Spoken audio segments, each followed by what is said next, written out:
आप लोग का छोट भाई प्रयाग कुमार राज। हम आप लोग से एक विशेष बात करने आए हैं जिनका नाम है अलबेला अशोक।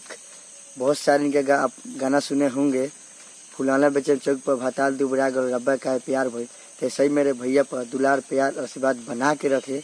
अब बहुत ज़्यादा से ज़्यादा इनको शेयर कर लाइक करें कि मेरा भैया और आगे बढ़ेंगे, कि हम भी उनसे कुछ जिएंगे। ऐसे भी उनका गाना भी कोई रिया फिल्म पर चलता है तो सबसे पहले मैं ही गाना शेयर करता हूँ व्हाट्सएप फेसबुक पर। इनका बहुत ज़्यादा मैं गाना सुनता हूँ और बहुत ज़्यादा भी सुनते हैं। अब प्रोग्राम भी बहुत सारे इनके साथ गए हैं हम नेपाल में। ऐसे भी बहुत अच्छा प्रोग्राम भी करते हैं।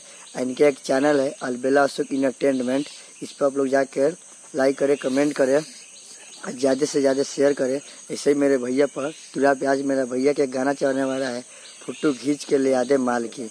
अलबेला अशोक इंटरटेनमेंट पर चढ़ेगा आज, तो आप लोग जाकर उस पर गाना सुन सकते हैं।